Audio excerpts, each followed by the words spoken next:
Cerita Ular Endaung dari Bengkulu. Jangan lupa di-like dan subscribe. Pada zaman dahulu, pada sebuah puncak gunung yang terletak di wilayah Bengkulu, hiduplah seekor ular raksasa. Oleh masyarakat setempat, ular raksasa tersebut dikenal dengan nama ular endaung. Legenda tentang ular endaung dimulai dari kisah seorang perempuan tua dan 3 orang putrinya. Mereka menempati sebuah rumah sederhana di pinggiran hutan, tidak jauh dari gunung tempat ular endaung bersembunyi. Untuk memenuhi kebutuhan sehari-hari, keluarga tersebut mengandalkan ladang yang ada di belakang rumah mereka. Sayangnya di keluarga, yang miskin itu hanya wanita tua dan putri bungsunya yang rajin bekerja. Putri pertama dan kedua ternyata anak-anak yang pemalas. Suatu hari, wanita tua itu jatuh sakit. Seorang tabib desa dipanggil, dan segera memeriksanya. "Ibu kalian menderita sakit yang parah. Aku bisa meramu obatnya dari beberapa akar tanaman di hutan. Hanya saja akar-akar tanaman obat tersebut harus direbus dengan bara abadi, yang ada di kawah puncak gunung sana. Sekarang, siapakah di antara kalian yang berani mengambil bara abadi itu?" "Aduh, maafkan aku ibu. Mana berani aku mengambil bara api di kawah gunung," kata si kakak. "Aku juga tidak berani ibu. Di puncak gunung itu bersemayam ular raksasa. Bagaimana jika aku dimakan ular itu?" Kata kakak lainnya. "Demi ibu, aku siap berangkat mengambil bara abadi. Ibu, doakan aku supaya selamat," kata si bungsu. Ternyata, justru putri bungsu yang berani berangkat mengambil bara abadi tersebut. Sebelum berangkat, putri bungsu tidak lupa mencium tangan ibunya dan memohon didoakan agar. Kedua kakaknya terkejut dan terheran-heran melihat adik mereka. Sedangkan sang tabib terlihat kagum dan bangga pada putri bungsu wanita tua itu. Sang putri bungsu berjalan mendaki ke puncak gunung. Segala rintangan ditempuhnya demi mencari obat untuk kesembuhan ibunya. Setelah berhasil mencapai puncak gunung, putri bungsu yang kelelahan beristirahat dengan duduk bersandar di sebuah batang pohon yang besar. Ketika sedang melepas lelah, batang kayu besar tempat putri bungsu bersandar tiba-tiba bergerak. Putri bungsu yang terkejut, segera menjadi ketakutan melihat kayu besar tempat bersandar ternyata seekor ular raksasa. Ular raksasa tersebut memperhatikan putri bungsu dengan seksama, lidahnya menjulur dan mengeluarkan suara desisan yang sangat menakutkan. Apakah ular raksasa tersebut marah dan akan memakan putri bungsu? "Siapakah engkau, dan kenapa ada di puncak gunung ini?" desis si ular. Putri bungsu kemudian menceritakan tentang penyakit yang menimpa ibunya. Ular endaung merasa sedih mendengar cerita si putri bungsu. Tanpa terasa, ular endaung meneteskan air mata. Putri bungsu merasa terharu melihat ular endaung meneteskan air mata mendengar ceritanya. "Tenang saja putri bungsu, aku akan mengembalikan bara abadi itu, karena tidak mungkin kamu turun ke bawah sana." "Terima kasih ular endaung. Meskipun ular, tapi ternyata kamu sangat baik hati dan tidak jahat," jawab si putri.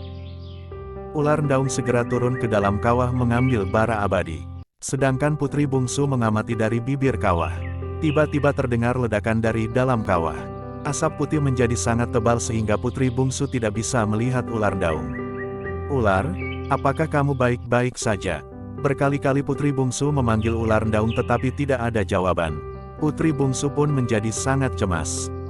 Ketika putri bungsu dilanda kecemasan, tiba-tiba terlihat ular endaung merayap dari bawah kawah menembus asap putih yang tebal. Tubuh ular endaung penuh dengan keringat. "Syukurlah engkau selamat ular endaung. Aku sangat mengkhawatirkanmu. Kalau cuma masuk ke dalam kawah itu perkara kecil." "Saya gitu loh," jawab si ular dengan bangga, "tetapi bagaimana dengan bara abadinya? Apakah engkau berhasil membawanya?" "Ini dia." "Wah, kamu hebat. Kalau begitu bolehkah aku membawanya? Aku ingin sekali ibuku cepat sembuh. Setelah aku memberikan bara abadi ini, maukah engkau kembali ke sini?" "Kenapa aku harus kembali ke sini?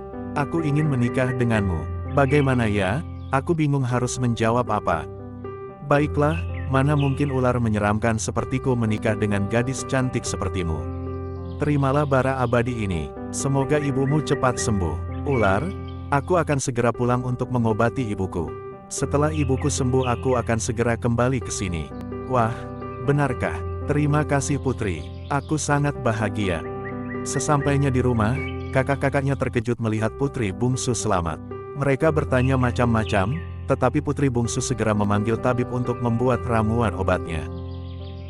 Setelah ramuan siap, wanita tua tersebut langsung meminumnya. Sungguh mujarab ramuan tersebut. Wanita tua itu langsung sehat seketika. Sungguh luar biasa. Tuhan menurunkan penyakit, sekaligus obatnya. Meskipun kita butuh perjuangan untuk mendapatkan obat tersebut. Terima kasih putriku. Engkau telah mempertaruhkan keselamatanmu sendiri demi mendapatkan obat untuk ibumu. Bungsu, ceritakanlah bagaimana kamu bisa selamat dari ular daun itu. Putri bungsu menceritakan semua kejadian yang dialaminya selama di puncak gunung bersama ular daun. Ibunya dan tabib merasa takjub dan bangga dengan keberanian putri bungsu.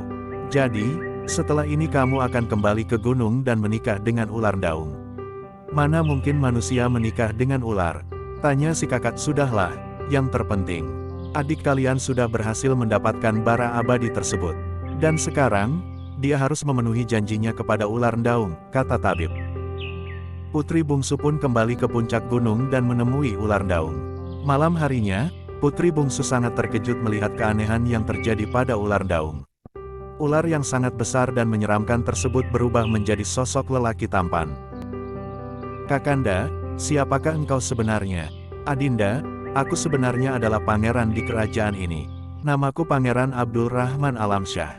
Ular daun yang ternyata adalah Pangeran Abdul Rahman menceritakan bahwa dirinya dikutuk menjadi ular raksasa oleh pamannya. Sang paman sangat menginginkan menjadi raja, sehingga harus menyingkirkan Pangeran Abdul Rahman Alamsyah yang merupakan putra mahkota. Jika malam hari aku memang kembali ke wujud asli sebagai manusia. Tetapi jika pagi tiba, aku akan berubah lagi menjadi ular raksasa. Aku akan menikahi Adinda jika sihir ini sudah benar-benar musnah. Keesokan harinya, wanita tua dan kedua anak perempuannya pergi ke puncak gunung untuk melihat kabar putri bungsunya. Karena berjalan pelan, mereka baru sampai ke puncak gunung setelah malam tiba. Sesampainya di puncak gunung, mereka terkejut melihat si putri bungsu bersama seorang lelaki tampan, bukan dengan seekor ular. Putriku, siapakah lelaki yang bersamamu? Tanya si wanita tua. Putri bungsu menceritakan tentang siapa sebenarnya ular daun yang selama ini ditakuti oleh warga di sekitar gunung tersebut. Syukurlah putriku, ini anugerah dari Yang Maha Kuasa, karena selama ini engkau sangat berbakti kepada ibu. Ketika malam telah larut, kedua kakak putri bungsu yang merasa iri, ternyata merencanakan sesuatu. Melihat ibu, adiknya, dan Pangeran Abdul Rahman telah tidur, mereka berdua diam-diam membakar kulit ular milik Pangeran Abdul Rahman Alamsyah. Mereka mencoba memfitnah adiknya dengan meletakkan abu bekas kulit ular tersebut di dekat si putri bungsu. Pagi harinya, Pangeran Abdul Rahman Alamsyah yang baru bangun terkejut melihat kulit ularnya terbakar habis. Anehnya, bukannya sedih atau marah, Pangeran Alamsyah justru sangat gembira. Dia segera membangunkan si putri bungsu. Adinda, bangun, ada apa kanda? Apakah Adinda yang membakar kulit ularku? Bukan kanda. Bukan aku yang melakukannya. Syukurlah, jika ada orang yang dengan rela membakar kulit ularku, maka aku benar-benar telah terbebas dari sihir itu. Kedua kakak si bungsu yang mendengar hal tersebut, menjadi sangat menyesal. Mereka pun mengaku telah melakukannya. Setelah terbebas dari sihir, Pangeran Abdul Rahman Alamsyah segera kembali ke istana, dan mengusir pamannya. Pangeran Abdul Rahman Alamsyah menikahi si putri bungsu dengan pesta besar-besaran. Pangeran Abdul Rahman Alamsyah kemudian dinobatkan menjadi raja menggantikan pamannya yang jahat. Terima kasih sudah menonton, semoga terhibur.